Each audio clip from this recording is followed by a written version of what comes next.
पहली रात तो उसकी गोद में सिर रखकर वो फूट फूट कर रोया था।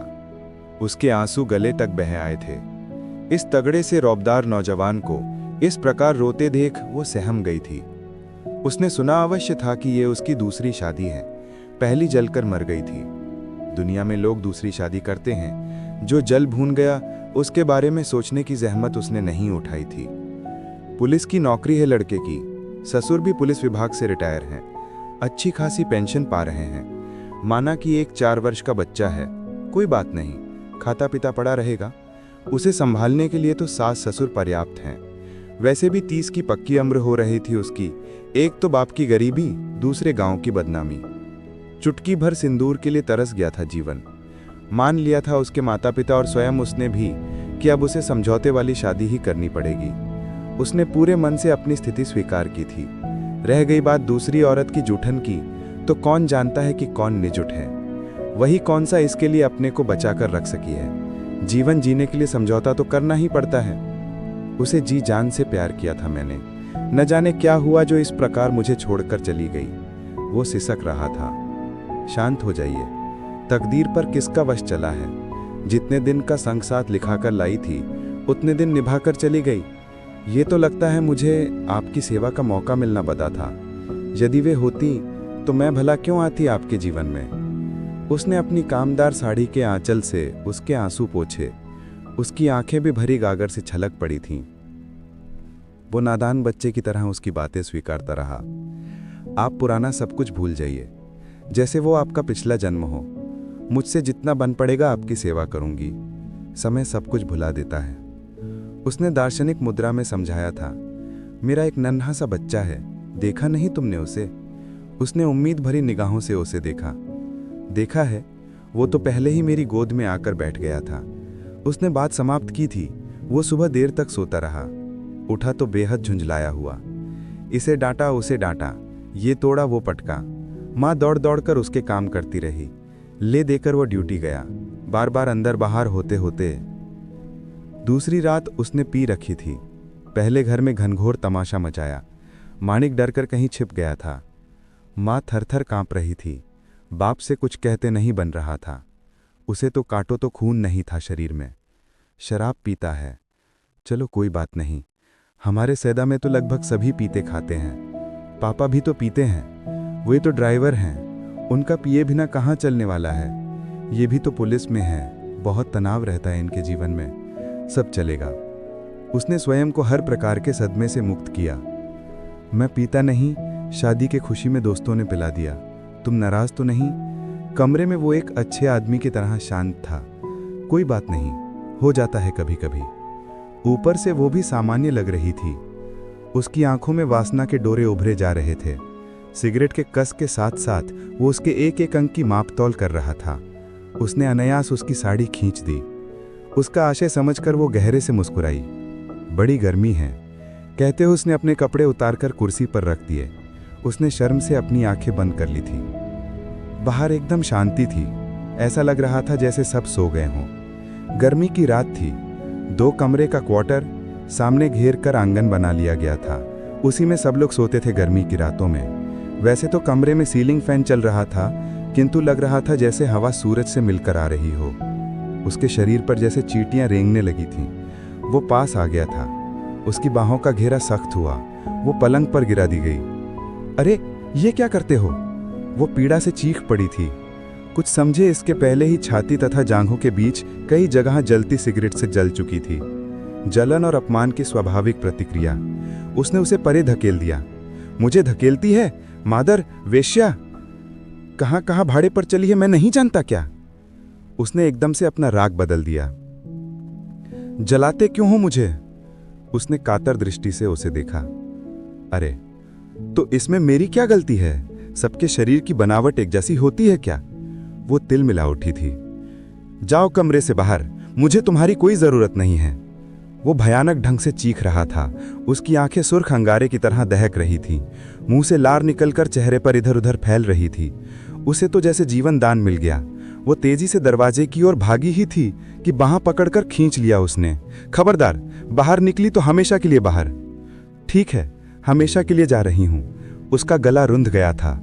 खींचकर बाहों में जकड़ लिया था उसने, चूम चूम कर उसे बेहाल कर दिया। न जाने कहाँ से इतना प्यार का सागर उमड़ आया उसके व्यवहार में।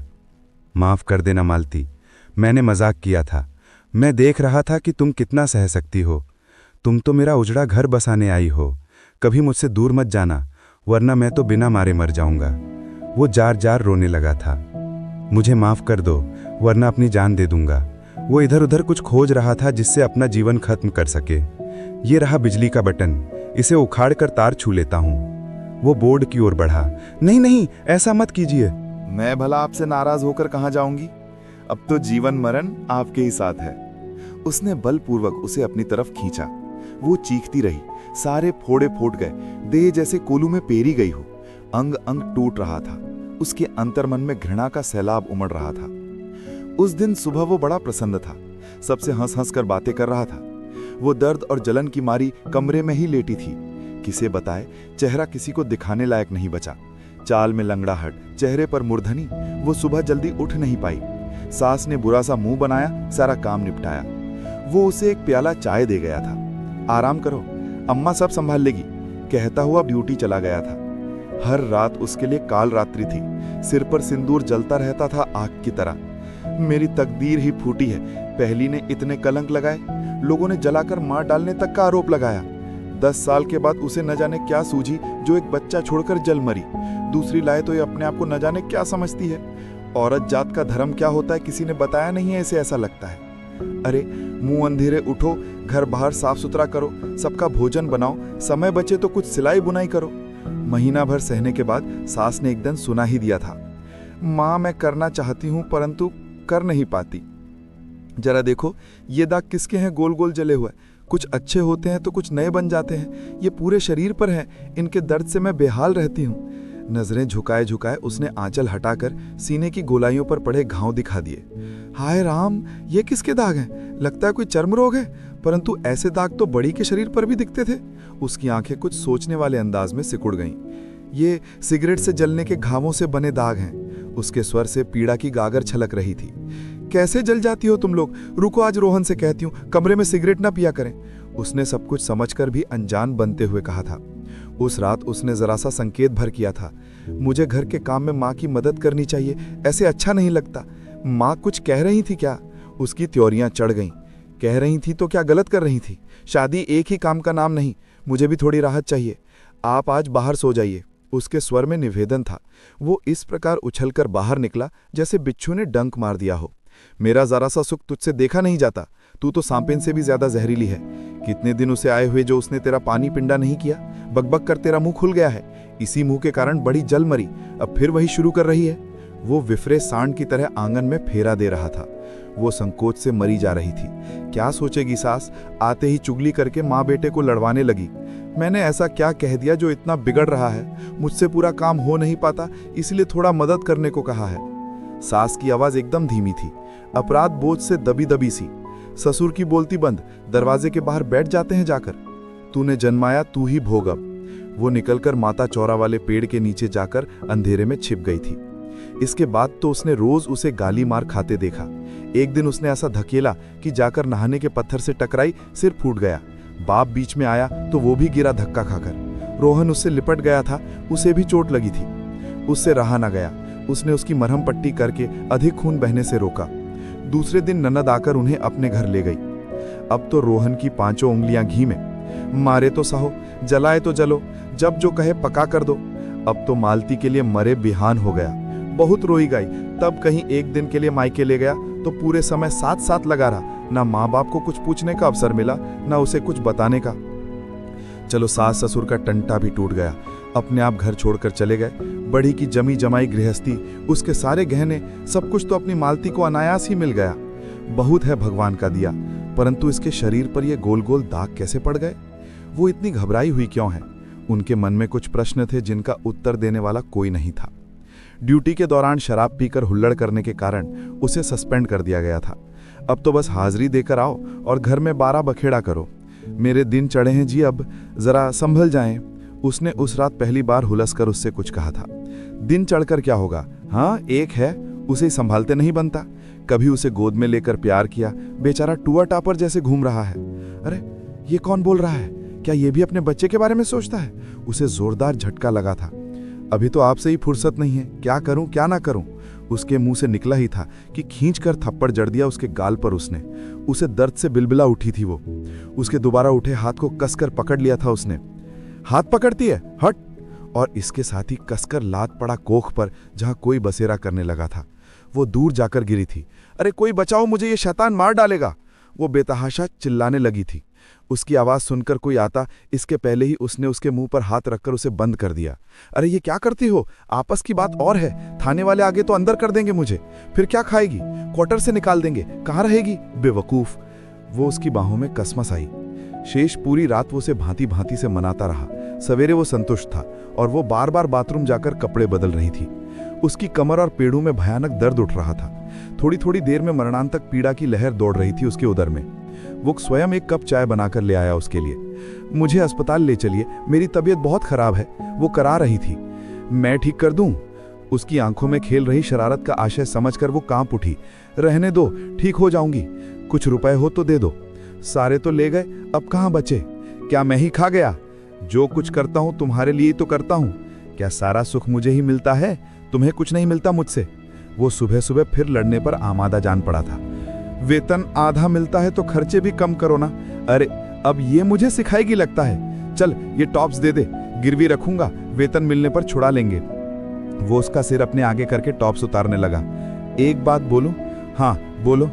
शराब खरीद कर पीने से बहुत महंगी मिलती है, आप सामान ला दीजिए, मैं बना दिया करूं जी। घर की बनी में नशा भी ज्यादा रहेगा और चौथाई दाम लगेगा। सारा दुख भूलकर उसने ये सुझाव दिया। तुम्हें बनाना आता है? उसने आश्चर्य से उसे देखा। हाँ, हमारे गांव में तो सभी अपने अपने पीने के लिए बना लेते हैं। महुए के फूल सीजन में ही इकट्ठा करके रख दिया जाता है।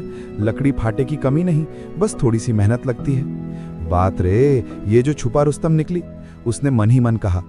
तुम्हें पता नहीं शायद, बिना लाइसेंस के शराब बनाना कानूनन जुर्म है। वो बेहद गंभीर था। मैं ये सब नहीं जानती। जब खरीद कर पीना मना नहीं है तो बनाना क्यों मना है? जैसे अपने लिए खाना बनाते हैं वैसे शराब बना सकते हैं। बेवकूफ़ी भरी बातें मत किया करो। यदि सभी अपने लिए बनाने लगे तो सरकार को टैक्स कहाँ से मिलेगा? हम पुलिस वाले हैं, ऐसे लोगों को पकड़कर सजा दिलवाना हमारी ड्यूटी है। और फिर ये पुलिस क्वार्टर है, बात फैलते देर नहीं लगती। दोबारा ऐसी बात मत करना। अच्छा मैं आता हूं, तुम कुछ बना लो खाने के लिए। वो कपड़े पहनकर बाहर निकल गया। जाते जाते बाहर से दरवाजा बंद करता गया। तो क्या सरकार को पैसा देकर आदमी जहर भी पी सकता है? वो जोर से चिल्ला पड़ी। उसके कंठ से रुदन के स्वर फूट पड़े। हाय राम, कहां फंसा दिया? यहां तो अड़ोसी पड़ोसी बोलते भी नहीं। हमारे गांव में एक आवाज पर सारा गांव उमड़ पड़ता है। वो इतने जोर जोर से इसलिए बोल रही थी कि दीवार के उस पार से पड़ोसन को सुनाई पड़ जाए। थोड़ी देर बाद बाहर से सांकल खुली गई। एक अधेड़ औरत ने घर में प्रवेश किया। उसने हठात मालती को अंकवार में भर लिया। मैं तेरी सारी तकलीफें जानती हूं मेरी बच्ची, परंतु रोहन की दुष्टता के कारण चुप रहती हूं। ये ले मोबाइल, तुरंत फोन लगाकर अपने पापा को बुला और निकल जा यहां से। तू क्या जानेगी, बड़ी ने 10 साल कैसे बर्दाश्त किया, अंत में उसे अग्नि स्नान करना ही पड़ा। स्त्री को पीड़ा देकर ही रोहन को संतुष्टि मिलती है। लगता है पी पी कर इसका दिमाग फिर गया है। उसने जल्दी से मोबाइल ऑन करके अपने पापा से बात की। मां की बीमारी के बहाने विदा कराने की बात समझाकर उन्हें तुरंत बुलाया। पड़ोसन जैसे आंधी की तरह आई थी वैसे ही तूफान की तरह चली गई। रोहन दर्जन भर अंडे और शराब की बोतल लेकर जल्दी ही वापस आ गया। अब तो मेरे नाटक करने की बारी है मिस्टर रोहन। मुझे पता नहीं था आपके बारे में, इसीलिए इतना सह लिया। मालती ने सारे दर्द पर विजय पाकर उसके लिए अंडा करी, आलू की भुजिया और भात बनाया। गरम गरम 2 पराठे भी सेक दिए। वो अपनी पसंद का खाना देखकर प्रसन्न था। मैंने ठीक नहीं कहा जी? रही बात लोगों की तो उन्हें पता नहीं चलेगा, ये मेरा दावा है। या फिर मायके जाने दिया करिए हफ्ते में एक बार, वहां से 8-10 बोतलें ले आ करूंगी, आपको किसी चीज की कमी नहीं होगी। वो उससे घुल मिल कर बातें कर रही थी। अस्पताल चलोगी क्या? वो जरा द्रवित हुआ। रहले दीजिए, वैसे ही आपके पास पैसे नहीं है। अच्छा लगे तो 2 दिन के लिए मुझे सेंधा भेज दीजिए। मैं कैसे रहूंगा तुम्हारे बिना? वो मुंह का कौर चबाते हुए बोला। आप भी छुट्टी लेकर आ जाना, फिर दोनों वापस आ जाएंगे। उसने पटाक्षेप किया। दूसरे दिन ससुर को आया देख वो हड़बड़ा गया। उसे दाल में कुछ काला प्रतीत हुआ। वो कल से ही जाने की रट लगाए हुए है और आज ये आ गया बिना किसी सूचना के। कैसे आना हुआ पापा जी का? उसने मालती से पूछा था। माँ की तबीयत खराब है, उन्होंने मुझे बुलाया है, प्लीज मना मत करिएगा। पता नहीं कैसी हालत है उनकी। वो रोहन के आगे गिड़गिड़ा रही थी। पापा को उसने पहले ही समझा दिया था फोन की चर्चा न करने के लिए। वो टाल मटोल करता रहा, किंतु उसे रोक न सका। आपको मेरी कसम है, जल्दी से जल्दी आ जाना मेरे घर में, मैं आपका इंतजार करूंगी। मालती ने विधिवत विदाई ली। ऐसी क्या बात हो गई बेटी, हम लोग एकदम से हड़बड़ा गए थे, कहीं इस प्रकार फोन किया जाता है? मां ने स्नेह भरी झिड़की दी। उत्तर में उसने ब्लाउज उतारकर उनके हाथ में दे दिया। सीना, कमर, पीठ, पेट सब जगह ढेरों, चवन्नी के बराबर जले के घाव, ढेरों दाग। साया उतारकर जांघों के घाव दिखलाए। पेट की चोट से उसका गर्भस्राव हो गया था। रक्तस्राव अब भी जारी था। मां उसे हृदय से लगाए देर तक रोती रही। पापा ने अस्पताल ले जाकर इलाज करवाया। 4 माह में उसका वजन 10 किलो कम हो गया था। चेहरा श्रीहीन, गाल पिचके और सामने के दांत बड़े दिखने लगे थे। वो तो मां से भी बड़ी नजर आ रही थी। कुछ खातिरदारी करनी चाहिए पतिदेव की, आना तो पक्का है, क्योंकि उसे पूरा विश्वास था कि वो उसके मनोभावों से अपरिचित था। उसके सारे गोल धब्बे एक साथ जल उठे। वो ऐसे छटपटाई जैसे ताजे फोड़े रगड़ खाकर अभी ही फूट रहे हों। वादे के अनुसार घर के पिछवाड़े मटकी चढ़ाकर 1 नंबर की दारू उतरवाई। इसके तेज को सहना सबके बस की बात नहीं। तीसरे दिन एक जिम्मेदार पति की तरह वो सास का हालचाल पूछता हुआ आ गया। सबने पहले जैसा ही मान सम्मान किया। वो पूरी तरह आश्वस्त था। तालाब से मारकर लाई गई रोहू मछली और हाथ की उतारी शराब। मजा आ गया भाई ससुराल का। उसके लिए अलग कमरे की व्यवस्था थी। बड़े गुरु हैं, जानते हैं बेटी दामाद मिलना जुलना चाहेंगे, या हो सकता है मालती ने ही होशियारी से ये व्यवस्था करवाई हो। नशा गहराता जा रहा था। वो मालती के दबे पांव आकर बगल में सो जाने का इंतजार कर रहा था। 1 नंबर अपना असर दिखा रही थी। आंखें मूंदी जा रही थी। नींद और नशे के प्रभाव से वो बेसुध हुआ। चाह रहा था कि कमरे में कुछ हलचल हुई, कुछ परछाइयां झिलमिलाई। हाथों पैरों में कुछ तनाव का अनुभव हुआ। लगा जैसे उसे कस के बांधा जा रहा है। चढ़ने से पहले ही उसका सारा नशा हिरन हो गया। हाथ में डंडे लिए 4 युवक और चप्पल लिए 4 युवतियां धीरे धीरे उसकी ओर बढ़ रही थी। आसन्न संकट देख उसकी सारी हेकड़ी निकल गई। वो घिंघियाने लगा। पहला डंडा पड़ने से पहले ही वो चीखने लगा, अरे अरे मुझे क्यों मारते हो? दामाद की ऐसे ही खातिर की जाती है तुम्हारे गांव में। तड़ाड़ तड़ाड़ चारों ओर से डंडे बरसने लगे। उसकी चीख कमरे में गूंजती रही। लड़कियां उसके सिर पर चप्पल बरसा रही थी। जिसे तेरे साथ जीने मरने की कसमें खाई, उसे अकेली पाकर मारता है? ये ले, जरा ढंग से दो तो 4-4 हाथ। ये पड़ोस में रहने वाली लड़की थी। शादी में बहुत लाड़ लड़ा रही थी। उसकी कीलदार चप्पल उसके चेहरे पर पड़ी थी। इसके कपड़े फाड़ दो तो, एक महिला ने आदेश दिया। किसी ने इधर से खींचा, किसी ने उधर से। कपड़े फट गए। वो नंग धड़ंग पड़ा था इतने लोगों के बीच। इसे जले का दर्द बहुत आनंद देता है। बेचारा दामाद है, खातिर करो इसकी। वही औरत फिर बोली। चारों युवकों के हाथों में सिगरेटें नाच उठी। अरे अरे अरे अरे, मुझे मत जलाओ मेरे बाप, छोड़ दो, तुम्हारे पांव पड़ता हूं। अरे बाप रे, जला डाला है वानों ने। वो चिल्ला चिल्ला कर रो रहा था।